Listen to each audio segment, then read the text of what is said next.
வணக்கம். இது "இங்க என்ன சொல்லுது" பாட்காஸ்ட். நான் ஸ்வர்ணா. இன்னைக்கு நான் உங்க கூட ஷேர் பண்ணிக்க போற விஷயம் என்ன அப்படின்னா, நம்ம லைஃப்ல நெறைய விஷயத்துக்கு நம்ம ஆர்கியூமெண்ட் பண்ணியிருப்போம். ஸோ இந்த மாதிரியான ஆர்கியூமெண்ட்ஸ் வந்து நமக்கு என்னெல்லாம் குடுக்கும் அண்ட் என்னெல்லாம் குடுக்காது. இப்படின்றத பத்தின என்னோட எக்ஸ்பீரியன்ஸ தான் நான் இன்னைக்கு உங்க கூட ஷேர் பண்ணிக்க போறேன். ஸோ ஜென்ரலா ஆர்கியூமெண்ட்டுன்றது ஏன் வருது? நம்ம ஒரு விஷயம் சொல்லுவோம் அண்ட் இன்னொருத்தவங்க இன்னொன்னு சொல்லுவாங்க. லைக் 2 பேருக்கும் வேற வேற கருத்து இருக்கும். அந்த கருத்து ஒத்து போகல, அது வேறுபடுது அப்படின்றப்போ அது ஒரு கான்வர்சேஷனா போகி, நான் கரெக்ட்டா? நீ கரெக்ட்டா? அப்படின்னு சொல்லி மாத்தி மாத்தி பேசி பேசி பேசி தான் ஆர்கியூமெண்ட் வரும். அண்ட் இந்த ஆர்கியூமெண்ட்ல 2 பேருமே விட்டு குடுக்கல, லைக் ஒரு சொல்யூஷனுக்கே வர முடியலன்னா, அது சண்டையா கூட மாறும். இப்படி தான் மோஸ்ட்லி நடக்கும். சரி, ஓகே. இந்த மாதிரியான ஆர்கியூமெண்ட்ல நம்ம வின் பண்ணுறதுக்கு மோஸ்ட் ஆஃப் த டைம் நம்ம வின் பண்ணுறதுக்கு நம்ம என்ன பண்ணலாம் அப்படின்னா, கொஞ்சம் கொஞ்சம் நல்லா பேச தெரியணும். லைக் நான் என்ன சொல்ல வரேனோ அதை வந்து நான் பாயிண்ட் பாயிண்ட்டாக கரெக்டாக எடுத்து சொல்ல தெரியணும். அண்டு இன்னொரு விஷயம் என்னென்னா, நம்ம இதுக்கு முன்னாடி நடந்தது அல்லது வேற யாருக்கோ ஏதோ நடந்தது, இந்த மாதிரியான எக்ஸாம்பிள்ஸ் எல்லாம் எடுத்துகிட்டு வந்து அந்த டாட்ஸ் எல்லாம் கனெக்ட் பண்ணி, "பார்த்தியா அது அப்படி நடந்துச்சுல்ல, அதனால இது நடந்துச்சுல்ல, அதனால தான் நான் இப்போ இதை சொல்கிறேன்" அப்படின்ற மாதிரி ஒரு டாட்ஸை கனெக்ட் பண்ணி நமக்கு பேச தெரியணும். அதுக்கப்புறம் என்னென்னா, யார் என்ன சொன்னாலும் எந்த விஷயமா இருந்தாலும் நான் சொன்னது தான் ரைட்டு அப்படின்ற ஒரு ஸ்டாண்டில் அதையே பிடிச்சிக்கிட்டு பேச தெரியணும். அப்புறம் இன்னொன்று என்னென்னா, கொஞ்சம் என்ன சொல்ல, ஆப்போசிட்டாக பேசுகிறவங்கள எதையாவது மாற்றி மாற்றி பேசி குழப்பி விட தெரியணும். ஸோ இதெல்லாம் நம்ம பண்ணிட்டோன்னா ஒரு ஆர்கியூமெண்ட்டில் வின் பண்ணிடலாம். ஓகே, சரி. இப்படி நம்ம ஒரு ஆர்கியூமெண்ட் நம்ம பேசி அதை வின் பண்ணிட்டோன்னு வச்சுக்கோங்களேன், நமக்கு என்ன கிடைக்கும்? நமக்கு கிடைக்கிறது வந்து, ஓகே நான் வின் பண்ணிட்டேன் அப்படின்ற ஒரு சாட்டிஸ்ஃபேக்ஷன் கிடைக்கும். அண்டு இன்னொன்று என்னென்னா, என்னோடய கருத்தில் நான் மாறவே இல்லை. லைக் நான் சொன்னது தான், எனக்கு எது நடக்கணுமோ அதுதான் அங்கே நடந்திருக்கும். அண்டு என்னோடய கருத்து தான் கரெக்டுன்னு நான் ஆழமாக நம்புவேன். அண்ட் அதாவது என்னென்னா, நான் என்ன சொல்கிறேனோ அதுலேருந்து வேறு ஸ்டாண்ட் எடுக்கவே இல்லை. நான் சொன்னது தான் ரைட்டுன்றதில் தீர்க்கமாக நிற்கிறோம். ஸோ இது நடக்கும். அண்டு இது மாதிரி நம்ம இப்போ நம்ம க்ளோஸ் சர்க்கிள் அந்த மாதிரி ஒருத்தவங்ககிட்ட வின் பண்ணுறோன்னு வச்சுக்கோங்க. ஃபார் எக்ஸாம்பிள் ஒரு பேரண்ட்ஸ்டையோ இல்லை ஃப்ரெண்ட்ஸ்டையோ இப்படியே இது பில்ட் ஆகி ஒரு ரிலேஷன்ஷிப்பில் இருக்கவங்க, ஒரு ஹஸ்பண்ட் கிட்டேயோ ஒய்ஃப் கிட்டேயோ யார்கிட்டயோ இப்படி நம்ம சுற்றி சுற்றி எல்லாரு கூடயும் ஆர்கியூ பண்ணி பண்ணி நம்ம வின் பண்ணிட்டே இருந்தோம்னு வச்சுக்கோங்களேன், நமக்கு வந்து அதாவது வின் பண்ணிட்டோன்னா என்ன சொன்னேன்னா, இவட்ட பேசி ஜெயிக்க முடியாது அப்படின்ற ஒரு பேர் வந்துருச்சுன்னா, நம்ம அந்த பேரை காப்பாற்றுறதுக்கு பயங்கரமாக லைக் நம்மளே அறியாமல் நம்ம மைண்டில் அது ஓடிட்டே இருக்கும். நான் தான் ஜெயிக்கணும், நான் தான் கரெக்டுன்னு சொல்லணும் அப்படின்ற அந்த ஒரு ஈகோ வரும். யார் சொல்கிறதையும் விட நான் சொன்னது தான் ரைட்டுன்னு நான் ப்ரூவ் பண்ணியே ஆகணுன்ற கட்டாயம் வரும். ஸோ அந்த ஒரு ஈகோ நமக்கு இருக்கும். ஓகே. இது எல்லாம் நம்ம ஆர்கியூமெண்ட் பண்ணுறது மூலிமா நமக்கு கிடைக்கும். சரி, என்னெல்லாம் கிடைக்காம போயிரும் அப்படின்றது பார்த்தீங்க அப்படின்னா, இப்போது ஃபார் எக்ஸாம்பிள் நான் யார் கூடயும் ஆர்கியூ பண்ணுறேன்னு வச்சுக்கோங்க. நான் என்னோடது ரைட்டுன்னு ஒரு 2 விஷயம் நான் எடுத்து சொல்கிறேன். அண்ட் அவங்க சொல்கிறது தான் ரைட்டுன்றதுக்கு 2 விஷயம் எடுத்து சொல்கிறாங்க. ஏதோ ஒரு காமனான விஷயத்தில். நான் என்ன செய்வேன்னா, அவங்க சொல்கிற 2 விஷயத்த நான் வந்து லைக் உள்வாங்கிக்கவே மாட்டேன். என் மைண்டுக்குள்ளே அது போகவே போகாது. என் பேக் ஆஃப் த மைண்டில் என்ன ஓடும் அப்படின்னா, ஓ நீங்கள் இது சொல்கிறீங்களா, இதுக்கு நான் என்ன பதில் சொல்லலாம், இதை நான் எப்படி என்ன சொல்லி பீட் பண்ணலாம், இந்த நீங்கள் சொன்ன பாயிண்ட்ஸை நான் என்ன சொல்லி அதை உடைக்கலாம் அப்படின்றது தான் என் பேக் ஆஃப் த மைண்டில் ஓடிட்டே இருக்கும். லைக் அவங்க சொன்னது ஒரு வேளை கரெக்டான விஷயமா கூட இருக்கலாம். அதை வந்து நான் ஒரு ஓப்பன் மைண்டடாக கேட்டேன்னா தான் அவங்க என்ன சொல்கிறாங்கன்னு நான் கேட்டு அதை ப்ராசஸ் பண்ணி அது சரியாக இருக்குமா தப்பாக இருக்குமா அப்படின்றத யோசித்து என்னால் ஒரு தீர்க்கமாக ஒரு முடிவு எடுக்க முடியும். ஆனால் எனக்கு ஆர்கியூமெண்ட்டில் தானே வின் பண்ணணும். ஸோ வந்து நான் அதை பெருசாக அதை ப்ராசஸ் பண்ணவோ உள்வாங்கவோ அதெல்லாம் தேவையே கிடையாது. லைக் அதை நம்ம ஒரு லிசன் பண்ணோன்னா அதுக்கு என்ன பதிலுக்கு பதில் பேசலாம் அப்படின்றத வந்து அதை தான் என் மைண்டில் ஓடிட்டே இருக்குன்றனால, அவங்க சொல்கிறது நல்ல விஷயமா இருந்தால் கூட, மேபி அது கரெக்டாக இருந்தால் கூட அதை வந்து என்னால் கேட்டிருக்கவே மாட்டேன் நான். அதுதான் நடக்கும். அண்டு இன்னொன்று என்ன பண்ணுவேன் அப்படின்னா, இது ஆக்சுவலி இது என்னை பற்றி நான் சொல்கிறேன். இன்னொன்று என்ன நடக்கும் அப்படின்னா, இன்கேஸ் நீங்கள் ஆப்போசிட்டில் உங்கள்கிட்ட பேசுகிறவங்க வந்து கரெக்டான விஷயங்களே நிறைய சொல்கிறாங்கன்னு வச்சுக்கோங்க. இல்லை நீ பண்ணது தப்பு, நீ சொல்கிறது சரியில்லை, இதனால தான் நான் இப்படி சொல்கிறேன்னு ஒரு வேலிடான கொஞ்சம் பாயிண்ட்ஸ் எடுத்து வச்சுட்டாங்கன்னு வச்சுக்கோங்களேன். நான் வந்து என்ன பண்ணுவேன் அப்படின்னா, ஓகே அப்படின்னு சொல்லிட்டு எல்லாத்தையும் கேட்டுட்டு எனக்கும் ஒரு ஒரு லைட்டாக தோணும். ஓகே அவங்க சொல்கிறது ரைட்டு தானோ அப்படின்னு. ஆனால் இது எல்லாத்தையும் கேட்டுட்டு நீங்கள் சொன்னது எல்லாம் சரிதான், ஆனால் நான் என்ன சொல்ல வரேன்னான்னு திரும்ப நான் சொன்னதையே சொல்லுவேன். ஸோ இப்படியே இது போயிட்டே இருக்கும். திரும்ப திரும்ப அதை நான் ஏன் மறுக்கிறேன்றதுக்கானது அந்த ஆர்குமெண்ட்டில் நான் தான் வின் பண்ணணும். லைக் நான் தான் ரைட்டு அப்படின்றத நான் ப்ரூவ் பண்ணணும் அப்படின்றதுல நான் ரொம்ப நிற்பேன். அண்டு என்ன மாதிரியே இதே மாதிரி மைண்ட் செட் இருக்கவங்க கூட நான் ஆர்கியூ பண்ணுறேன்னு வச்சுக்கோங்களேன், அங்கே என்ன நடக்கும்னா நான் சொன்னது தான் ரைட்டுன்னு திரும்ப திரும்ப நான் சொன்னதையே சொல்லிகிட்டே இருப்பேன். அவங்களும் அதே தான் சொல்லுவாங்க, நான் சொன்னது தான் ரைட்டு, நான் சொன்னது தான் ரைட்டுன்னு. ஸோ இந்த டாக்டிக்ஸ்லாம் 2 சைடுமே ஒர்க் ஆகும். நீங்கள் சொன்னதெல்லாம் ரைட்டு தான், ஆனால் நான் என்ன சொல்ல வரேன்னா நான் சொல்லுவேன். அண்ட் இதே தான் அவங்களும் சொல்லுவாங்க, நீ சொன்னதெல்லாம் ரைட்டு தான், ஆனால் அப்படின்னு அந்த ஆனான்னு போயிட்டு இதுக்கு இல்லையா ஒரு எண்டுன்ற மாதிரி அந்த சங்கீத ஸ்வரங்கள் அப்படியே அது போயிட்டே இருக்கும். அந்த ஆர்கியூமெண்ட் ஒரு முடிவுக்கே வராது. ஸோ இந்த மாதிரி தான் நடக்கும். அண்ட் ஒரு ஆர்கியூமெண்ட்டில் நம்ம வின் பண்ணிட்டோம் அப்படின்னு நம்ம நினைக்கிறோன்னு வச்சுக்கோங்களேன், நம்ம அந்த வின்னுங்கிறது என்ன, லைக் என் சைடில் இருந்து தான் நான் வந்து அந்த ஆர்கியூமெண்ட்டை வின் பண்ணிட்டேன் அப்படின்னு நான் நினைக்கிறேன். என் ஆப்போசிட்டில் இருக்கவங்க என்ன நினச்சாங்கன்றதே நமக்கு தெரியாது மோஸ்ட் ஆஃப் த டைம். அவங்க வந்து இல்லைப்பா நீ சொன்னது தான் சரின்னு உண்மையாகவே நம்ம சொன்ன கருத்தை ஒத்துக்கிட்டு ஓகேன்னு சொல்லியிருக்கலாம். அல்லது அவங்க இது இப்படி தான், இது சொன்னதே சொல்லிட்டே இருக்கும், இதுக்கெலாம் ஒன்றும் மண்டையில் ஏற்ற புரிய வைக்கவே முடியாது, போதும் போ அப்படின்னு சொல்லி கூட விட்டுருக்கலாம். அல்லது இதெல்லாம் இதை பற்றி இதுக்கு மேலே பேசிட்டு டைம் வேஸ்ட்டு அப்படின்னு கூட விட்டுருக்கலாம். ஸோ அவங்களுடைய சைடில் அது என்னவா நினச்சாங்கன்றதே, அவங்க அதில் கன்வின்ஸ் ஆனாங்களா ஆகலையா எதையுமே நம்ம இது பண்ணாமல் கடைசியாக நான் இவ்வளோ பேசி ஜெயிக்க முடியாது அப்படின்ற ஒரு பேர் தான் எனக்கு வின் அப்படின்னு சொல்லி நமக்கு படும். லைக் நான் வின் பண்ணிட்டேன் அப்படின்னு நம்ம நினச்சிட்டு இருப்போம். ஸோ இந்த இடத்துல என்ன நடக்கும் அப்படின்னா, நிஜமாகவே நமக்கு நல்லது நினச்சி ஒருத்தவங்க சொல்லியிருப்பாங்கன்னு வச்சுக்கோங்க. அவங்க வந்து நம்ம இப்படி ஆர்கியூ பண்ணிட்டே இருந்து நம்ம சொன்னதான் ரைட்டுன்னு ப்ரூவ் பண்ண ட்ரை பண்ணிகிட்டே இருந்தோன்னா, அவங்க காலப்போக்கில் இவங்களுக்கெல்லாம் எதுவும் சொல்லவே தேவை கிடையாது. இவங்க சொன்னாலும் ஆர்கியூ பண்ண தான் போகிறாங்க, அதை எடுத்துக்க போகிறதில்ல. ஸோ நம்ம ஏன் சொல்லணும் அப்படின்னு சொல்லிட்டு சொல்லாமலே போகலாம் சில நல்ல விஷயங்களை. அண்ட் இன்னொன்று என்ன நடக்கும்னா, ஜென்யூனாக ஒருத்தவங்க நம்மக்கிட்ட ஜென்யூனாகவே நமக்கு நல்லது நினைக்கிற ஒருத்தவங்க இருக்காங்கன்னு வச்சுக்கோங்க. ஒரு ஃப்ரெண்டோ அல்லது ரிலேஷன்ஷிப்லேயோ யாராக வேணாலும் இருக்கட்டும், அவங்க நமக்கு ஒரு விஷயம் சொல்லல, நம்ம அதுக்கு எதிர்த்து பேசிட்டு ஏட்டிக்கு போட்டியாக பேசிட்டு இப்படி பதிலுக்கு பதில் பேசிகிட்டே இருந்தோம் அப்படின்னா என்ன நடக்கும்னா, அந்த ரிலேஷன்ஷிப்பே நமக்கு இல்லாமல் போகிறதுக்கான சான்சஸும் இருக்கும். இப்படி இருக்கிறதுக்கு நம்ம இவங்க கூட க்ளோஸாகவே இருக்க தேவையில்லைன்னு அவங்க விலகி போகிறதுக்கான சான்சஸும் இருக்கும். லைக் ஜென்யூனாகவே நமக்கு நல்லது நினைக்கிற ஒரு பர்சனை நம்ம இழந்துடுறதுக்கான வாய்ப்புகள் அங்கே இருக்கும். அண்ட் எல்லாத்தையும் விட முக்கியமாக அவங்க சொன்னதில் இருக்க நல்ல விஷயங்கள் என்னோடய லைஃபுக்கு மேபி யூஸ் ஆக வேண்டியதாக இருக்கலாம். அண்ட் அதை கேட்டு நடந்தேன்னா எனக்கு ஒரு நல்ல சேஞ்சஸ் நடந்திருக்கலாம், அல்லது ஒரு நல்ல க்ரோத் இருக்கலாம்.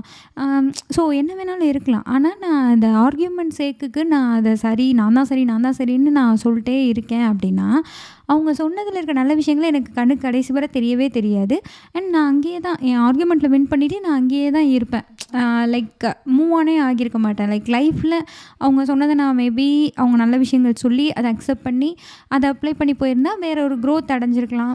வாட்டெவர் என்ன வேணாலும் நடந்திருக்கலாம்.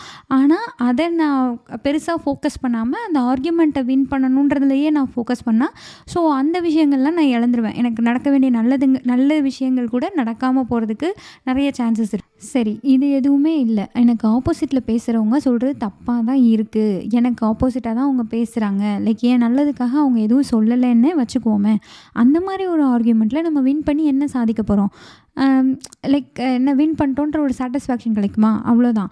ஆனால் இட் டசன்ட் மேட்டர், நம்ம அதில் வின் பண்ணோமோ தோத்தோமோ அதெல்லாம் ஒன்றும் இல்லை. அவங்க சொல்கிறது நமக்கு கரெக்டாக இல்லைன்றது நமக்கு புரிஞ்சு ஓகே நம்ம அதை செயல்படுத்த வேணான்ற ஒரு புரிதல் நமக்கு ஏற்பட்டாலே போதுமே தவிர, இந்த ஆர்கியூமெண்ட்டில் வின் பண்ணி நம்ம எதையும் சாதிக்க போகிறதே கிடையாது. அதான் வின்னுன்ற ஒரு சாட்டிஸ்ஃபேக்ஷன், ஒரு விக்ட்ரி அப்படின்ற ஒரு சாட்டிஸ்ஃபேக்ஷன் கிடைக்குமே தவிர பீஸ் ஆஃப் மைண்ட் கிடைக்காது. லைக் ரெண்டுக்கும் ரொம்ப வித்தியாசம் இருக்குது. நம்ம ஓகே நம்ம வின் பண்ணிட்டோன்ற அந்த ஒரு சாட்டிஸ்ஃபேக்ஷனை விட விட்டுட்டோம் அப்படின்னா, சரி போ நீ சொன்னதான் ரைட்டு, இப்போ என்ன சரி போயிட்டு வா அப்படின்னு சொல்லிட்டோன்னா அவ்வளோதான், அந்த பிரச்சனையே நமக்கு கிடையாது. லைக் நம்ம எதையும் போட்டு மண்டையில் குழப்பிக்க தேவை கிடையாது. அந்த விஷயத்தை பற்றி நம்ம யோசிச்சு பாயிண்ட்டாக எடுத்து வைக்க தேவை கிடையாது. ரொம்ப போராட வேண்டியதே கிடையாது. ஸோ அது வந்து பீஸ் ஆஃப் மைண்ட். பட் சாட்டிஸ்ஃபேக்ஷன்ன்றது நம்ம ஒரு விக்ட்ரி அவ்வளோதான், அதில் தான் கிடைக்கும். ஸோ இதெல்லாம் தான் ஒரு ஆர்கியூமெண்ட் நம்ம பண்ணுறப்போ, லைக் நான் தான் ஆர்கியூமெண்ட்டில வின் பண்ணுவேன் அப்படின்னு நினச்சி நம்ம ஒரு ஆர்கியூமெண்ட் பண்ணுறப்போ, நம்ம இழக்கிற விஷயங்கள் இதெல்லாம் தான். ஒரு ஒரு குட்டி கதை சொல்கிறேன் நான் உங்களுக்கு. லைக் ஒரு ஒரு ஒரு இடியமா ஃப்ரேஸா அது என்னன்னு எனக்கு தெரில. அது வந்து என்னன்னா, lose the battle to win the war. I think கரெக்டாக சொல்லிட்டேன்னு நினைக்கிறேன். Learn to lose the battle to win the war. நீங்கள் வந்து பேட்டிலில் தோத்தா தான் போரில் வின் பண்ண முடியும் அப்படின்றதுக்கு ஒரு கதை உண்டு. ஒரு கிரீக் அரசர் ஒருத்தர் வந்து ஒரு ரோமன் எம்பையர் கூட சண்டை போட போயிருக்காரு. இந்த கிரீக் எம்பையர் வந்து ஆக்சுவலி ரொம்ப அதிகமான என்ன சொல்ல சோல்ஜர்ஸ் இருந்திருக்காங்க. அப்புறம் எலஃபண்ட், ஹார்ஸ் எல்லாமே அவங்கக்கிட்ட இருந்திருக்கு. பட் வந்து அந்த ரோமன் எம்பையர்கிட்ட அதை விட கம்மியாக தான் இருந்திருக்கு. ஆனால் இவர் இங்கேருந்து கிளம்பி போய் இட்டாலி போய் அவங்க கூட சண்டைக்கு போயிருக்காரு. ஸோ இதில் 2 பேட்டிலில் வந்து இந்த கிரீக் வந்து ஜெயிச்சிட்டாங்க. ஆனால் இவங்க சைடு நிறைய இழப்புகள் நடந்துருச்சு. லைக் இவரோட கமாண்டர்ஸு, ஃப்ரெண்ட்ஸு, சோல்ஜர்ஸு, ஹார்ஸு, எலஃபண்ட்டு அந்த மாதிரி எல்லாமே நிறைய இறந்து போயிட்டாங்க. ஸோ இந்த லாஸ் வந்து அதிகமாக இருந்தது. ஆனால் 2 பேட்டிலில் இவர் வின் பண்ணியிருந்திருக்காரு. அண்டு அதே மாதிரி என்னென்னா இப்போ இட்டாலியில் இருக்காங்க. ஸோ இவருக்கு அலைஸு, இவரோட ஃப்ரெண்ட்ஸு அந்த மாதிரிலாம் யாரும் பக்கத்தில் இல்லை. ஆனால் ரோமன் எம்பையருக்கு என்னென்னா அவங்க ஊர் அது. ஸோ பக்கத்தில் அவங்க அலைஸ் கண்ட்ரீஸ் எல்லாமே இருந்திருக்காங்க. ஸோ அவங்களோட ஹெல்ப் வச்சு அவங்க இழந்த போர்ப்படை எல்லாத்தையும் திரும்ப அவங்க திரட்டிட்டு ஸ்ட்ராங்கான ஆர்மியாக அவங்க ஆயிட்டாங்க. அண்ட் கடைசியாக நடந்த பேட்டிலில் கிரீக் தோத்துட்டாங்க. ரோமன் வந்து அதுதான் லாஸ்ட் பேட்டில். ஸோ கிரீக் தோத்துட்டாங்க அந்த இடத்துல. ரோமன் வந்து வெற்றி பெற்றுட்டாங்க. ஸோ அந்த 2 பேட்டிலில் நான் சண்டை போட்டு ரொம்ப மொத்த சேதாரமாக்கி அவர் ஜெயிக்காமல் இருந்திருந்தார் அப்படின்னா ஃபைனல் வாரை அவர் வின் பண்ணுறதுக்கான வாய்ப்புகள் அதிகமாக இருந்திருக்கும். ஸோ இதுதான் வந்து loss the battle to win the war. So இதே தான் எனக்கு இந்த ஆர்கியூமெண்ட் விஷயத்துலையும் தோணுச்சு. லைக் என்னென்னா, நம்ம இப்போ இந்த ஆர்கியூமெண்ட்டில் ஜெயிச்சு ஆர்கியூமெண்ட் பண்ணி அதில் ஜெயிச்சு நான் தான் ரைட்டுன்னு ப்ரூவ் பண்ணி நான் வந்து ஓகே நான் தான் ரைட்டுன்றதை நான் ஆர்கியூமெண்ட்டில் வின் பண்ணிடலாம். ஆனால் லைஃப்பில் நான் மூவ் ஆன் ஆகி போகவே முடியாது. இன்கேஸ் நான் அந்த ஆர்கியூமெண்ட்டில் நான் தான் வின் பண்ணணுன்ற மாதிரி பேசாமல் கொஞ்சம் அவங்க என்ன சொல்கிறாங்கன்றதை நான் லிசன் பண்ணி அதை உள்வாங்குகிறேன் அப்படின்னா, அட்லீஸ்ட் அவங்க என்ன சிச்சுவேஷனில் அதை சொல்கிறாங்க அண்ட் அதை சரியாக தான் சொல்கிறாங்களா இதெல்லாம் என்னால் யோசிக்க முடியும். அதை என் லைஃப்பில் அப்ளை பண்ணி என்னால் மூவ் ஆன் பண்ண முடியும். லைக் புது விஷயங்களை மேபி கற்றுக்க முடியும். அல்லது ஏதோ ஒரு க்ரோத் இருக்கலாம், எனக்கு என்ன வேணாலும் நடந்திருக்கலாம். ஸோ இதே தான் நான் இங்கேயும் அப்ளை பண்ணுறேன். அண்டு இதெல்லாம் வந்து யாராவது வந்து இப்போ என்கிட்ட சொல்கிறாங்கன்னு வச்சுக்கோங்களேன். இப்போது நான் இதே மாதிரி ஆர்கியூ பண்ணிகிட்டே, ஆக்சுவலி நான் ரொம்ப ஆர்கியூ பண்ணுற பர்சன் தான். ஸோ இந்த மாதிரி நான் ஆர்கியூ பண்ணிக்கிட்டே இருந்த ஃபேஸில் நான் இருந்தப்போ இந்த மாதிரிலாம் வந்து யாராவது என்கிட்ட சொன்னாங்கன்னா நான் கேட்கவே மாட்டேன். அப்போனா என்ன, யார் சொன்னாலும் என்னன்னு மண்டே ஆட்டிகிட்டே போக முடியுமா? நான் சொன்னது தான் ரைட்டு, அப்போ நான் பேசவே கூடாதா? இப்படியெல்லாம் தான் நான் கேட்பேன். இப்படியே தான் நான் கேட்டிருக்கேன். ஒரு அட்வைஸா அல்லது என் நல்லதுக்காக யாரோ ஏதோ சொல்கிறாங்க அப்படின்னா, நான் அப்பயும் என் பேக் ஆஃப் த மைண்டில் இவங்களுக்கு என்ன பதிலடி கொடுக்கலாம் அப்படின்ற மாதிரி தான் யோசிச்சு என்னத்தையும் நான் பேசிகிட்டே தான் இருப்பேன். எங்கள் அப்பாலாம் என்ன சொல்லுவாங்கன்னா, வக்கீல் மாதிரி பேசுகிறா அப்படி சொல்லுவாங்க. அது வந்து நான் வந்து பெருமையாக தான் எடுத்துக்கிட்டேன். பட் ஆக்சுவலி எங்கள் அப்பா மேபி இவ எதை பேசினாலும் ஏட்டிக்கு போட்டியாக பேசிகிட்டே இருக்கா, எது பண்ணாலும் சண்டைக்கு வர மாதிரி பேசுகிறா அப்படின்றத கூட அவங்க அப்படி சொல்லியிருக்கலாம், எனக்கு தெரில. பட் நான் அதை வந்து லைக் என்ன சொல்ல, என்னையும் அறியாமல் அது ஒரு விக்ட்ரி மாதிரி தான் எனக்கு ஃபீல் ஆச்சு. எனக்கு ஒரு பெருமையாக தான் இருந்தது. இவளை பேசி ஜெயிக்க முடியாது அப்படின்ற பேர் வந்து எனக்கு ஒரு பெரிய விஷயமா தெரிஞ்சது. லைக் அன்னைக்கு எனக்கு இதெல்லாம் புரியல. பட் இப்போது நான் அதுலேருந்து மாறி கொஞ்சம் வந்ததுக்கப்புறம் நம்ம அப்படி தான் நினச்சிருந்துருக்கோம், அதனால தான் இப்படி எல்லாரு கூடயும் சண்டைக்கு போயிட்டு இருந்திருக்கோம் அப்படின்றது எனக்கு இப்போ புரியுது.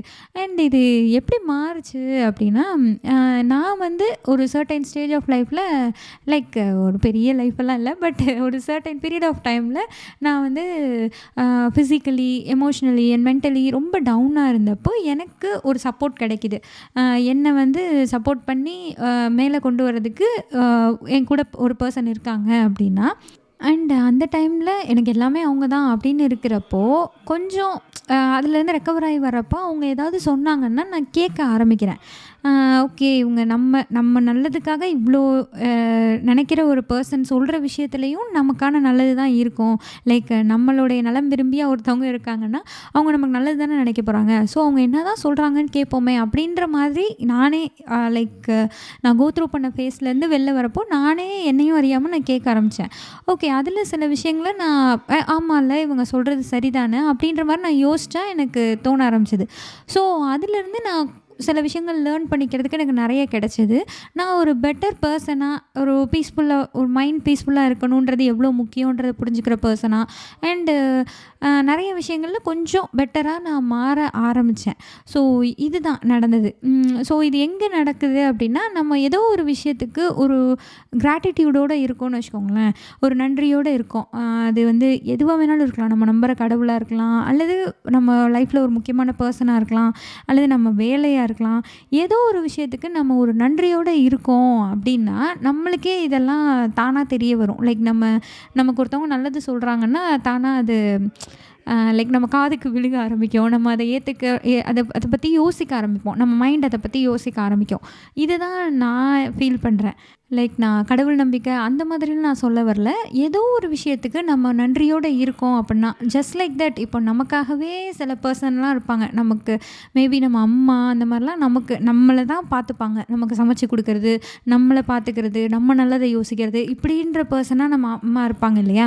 அதை வந்து ஓகே அது அவங்க கடமை. சமைக்கிறது அவங்க வேலை, அவங்க செய்கிறாங்க. பெற்றுட்டாங்க, வளர்க்குறது அவங்க வேலை, அவங்க செய்கிறாங்க. அப்படின்ற மாதிரி அது அவங்க கடமை அப்படின்னு சொல்லி நம்ம யோசித்தோன்னு வச்சுக்கோங்களேன், அந்த இடத்துல நமக்கு எதுவுமே கரெக்டாக நடக்காது. பட் அவங்க நமக்கு செய்கிற ஒரு விஷயத்துக்கு நம்ம இவ்வளோ தூரம் நமக்கு பண்ணுறாங்கன்னு ஒரு சின்ன நன்றி நமக்கு இருந்ததுன்னா ஆட்டோமேட்டிக்காக நம்மளை சுற்றி நடக்கிற நல்ல விஷயங்கள் வந்து நம்ம அட்ராக்ட் பண்ண ஆரம்பிப்போம். ஸோ அந்த மாதிரி தான் ஐ திங்க் நான் ஒரு விஷயத்துக்கு ரொம்ப நன்றியோடு இருக்க ஆரம்பித்தேன். லைக் என்னையும் அறியாமல் நான் இருக்க ஆரம்பித்தப்போ தான் ஓகே ஒவ்வொருத்தவங்க சொல்கிறதுலையும் என்ன சொல்கிறாங்க, அவங்க என்ன தான் சொல்ல வராங்க, ஒருவேளை நல்லதுக்கு சொல்கிறாங்களா அப்படின்றத என்னால் பார்க்க முடிஞ்சது. அண்ட் நல்லதுக்கு கெட்டதுக்குன்றதை விட்டுருங்க. அண்ட் இது யாரோ ஏதோ ஒரு விஷயம் எனக்கு சொல்கிறாங்கன்னா அட்லீஸ்ட் அவங்க அதை எந்த சிச்சுவேஷன்லேருந்து சொல்கிறாங்க, நான் என் சிச்சுவேஷன்லேருந்து இதுதான் ரைட்டுன்னு நான் ஒரு விஷயத்தை எடுத்து வைக்கிறேன். அண்ட் அவங்க ஒரு சிச்சுவேஷனில் இருப்பாங்க இல்லையா, அந்த சிச்சுவேஷனையும் என்னால் புரிஞ்சுக்க முடிஞ்சது. ஸோ இதுதான் என் லைஃப்பில் நடந்தது. அண்ட் இப்போ நான் ஆர்கியூவே பண்ண மாட்டேனா அப்படின்னா இல்லை, நான் இப்போயும் ஆர்கியூலாம் பண்ணுவேன். பட் ஒரு ஓப்பன் மைண்டடாக இருக்கும். ஏதோ ஒரு விஷயம் நான் சொல்ல வரேன்னா லைக் அது ஒரு கான்வர்சேஷனாக அதை கொண்டு வர தான் ட்ரை பண்ணுவேன். மேக்ஸிமம் அது கான்வர்சேஷனாக இருக்கிறதுக்கான டோன்லேருந்து எல்லாமே நான் அதை தான் ட்ரை பண்ணுவேன். பட் அதையும் மாரி அது ஒரு ஆர்கியூமெண்ட்டாக போகுது. ஏதோ நம்மளும் ஹியூமன் பீயிங் தானே, சம்டைம்ஸ் வேறு ஒரு எமோஷனில் இருப்போம், ஏதோ ஒரு மூடில் இருக்கோம், ஒரு மூட் ஆஃபோ எதனாலையோ அது ஒரு ஆர்கியூமெண்ட்டாக போயிடுச்சுனாலுமே, நான் எதையோ சொல்கிறேன், அவங்க எதையோ சொல்கிறாங்க அப்படின்னாலுமே அந்த இடத்துல வந்து என்ன சொல்ல, வார்த்தையை விடாமல், கோவப்படாமல், எதுவும் இல்லாமல் நான் கேட்டுட்டு கொஞ்சம் பொறுமையாக அவங்க என்ன சொல்கிறாங்கன்றத நான் யோசித்து பார்த்துட்டு அது சரியாக இருந்தால் ஆமாம் நீங்கள் சொன்னது சரிதான், நான் தான் கோவத்தில் ஏதோ பேசிட்டேன், அல்லது இல்லை நீங்கள் சொன்னது சரியில்லை அப்படின்னு அந்த இதை கொஞ்சம் பொறுமையாக போய் ஒரு பாஸ் விட்டு கொஞ்சம் கேப் விட்டு அதை கொண்டு போய் எனக்கு அந்த பிரச்சனையை அணுக தெரிகிற அளவுக்கு ஒரு சின்ன மெச்சூரிட்டி எனக்கு இப்போ வந்திருக்குன்னு தான் நான் நினைக்கிறேன். ஸோ இதை தான் நான் இன்றைக்கி உங்கள் கூட ஷேர் பண்ணிக்கணும்னு நினச்சேன். இப்போ நான் இவ்வளோ சொல்கிறேன்றதுக்காக நீங்கள் மாற முடியாது. லைக் யாருமே யார் சொன்னதுனாலையும் நம்ம மாற முடியாது. பட் யோசிச்சு பாருங்கள், ஒரு ஆர்கியூமெண்ட் இருக்கிறப்போ உங்களுக்கு ஒரு மன நிம்மதி கிடைக்குதா? லைக் பீஸ் ஆஃப் மைண்ட் இருக்கா? இல்லை என்ன சொல்ல, நீங்கள் அந்த ஆர்கியூமெண்ட்டில் வின் பண்ணிட்டீங்கன்ற ஒரு சாட்டிஸ்ஃபேக்ஷன் மட்டும்தான் கிடைக்குதா? இதை வந்து நீங்கள் யோசிச்சு பாருங்கள். அண்ட் ஒரு ரிலேஷன்ஷிப்லலாம் இது ரொம்ப முக்கியமான விஷயம்னு நினைக்கிறேன். Like husband and wife, maybe உங்கள் ஒய்ஃபோ இல்லை ஹஸ்பண்டோ அவங்க கூட எல்லா விஷயத்துக்கும் நீங்கள் ஆர்கியூ பண்ணிகிட்டே இருந்தீங்க அப்படின்னா நம்ம லைஃப்பை ஸ்மூத்தாக கொண்டு போகவே முடியாது. அது ரொம்ப கஷ்டம். ஸோ நான் சொல்கிறதுக்கு எல்லாம் தலையாட்டணுமா வைக்கணுமா அந்த கேள்வியெல்லாம் செகண்டரி. பட் ஒரு ஆர்கியூமெண்ட் வருது அப்படின்னா அதை எப்படி ஹேண்டில் பண்ண தெரியணும், அவங்க ஏன் அதை சொல்கிறாங்க, எந்த சிச்சுவேஷன்லேருந்து சொல்கிறாங்கன்ற அதெல்லாம் நம்ம யோசிக்க ஆரம்பித்தோம்னா நம்மளே ஒரு பெட்டர் பர்சனாக மாற ஆரம்பிப்போம். நம்ம லைஃப்பும் அதுக்கேற்ற மாதிரியே போக ஆரம்பிக்கும். அண்ட் ரிலேஷன்ஷிப்பும் அதுக்கேற்ற மாதிரி போக ஆரம்பிக்கும். ஸோ இதுதான் என்னுடைய கருத்து ஆர்கியூமெண்ட்டை பற்றினது. இந்த எபிசோட் எப்படி இருந்தது அப்படின்ற உங்களுடைய ஃபீட்பேக்கை எனக்கு இன்ஸ்டாகிராமில் டிஎம் பண்ணுங்கள். அதுக்கப்புறம் இங்கே என்ன சொல்லுது பாட்காஸ்ட்டை வந்து நீங்கள் ஃபாலோ பண்ணுங்கள். உங்களுக்கு இந்த எபிசோட் பிடிச்சிருக்கு அப்படின்னா உங்கள் ஃப்ரெண்ட்ஸ்க்கும் ஷேர் பண்ணுங்கள். அண்டு ரேட்டிங் கொடுத்தீங்க அப்படின்னா இன்னும் நிறைய பேருக்கு தெரிய வரும் எந்த அளவுக்கு இருக்குது அப்படின்னு. ஸோ உங்களுக்கு பிடிச்சிருந்தது அப்படின்னா நீங்கள் அதுக்கேற்ற ரேட்டிங்கை இங்கே என்ன சொல்லுது பாட்காஸ்ட்க்கு கொடுங்க. நன்றி, வணக்கம்.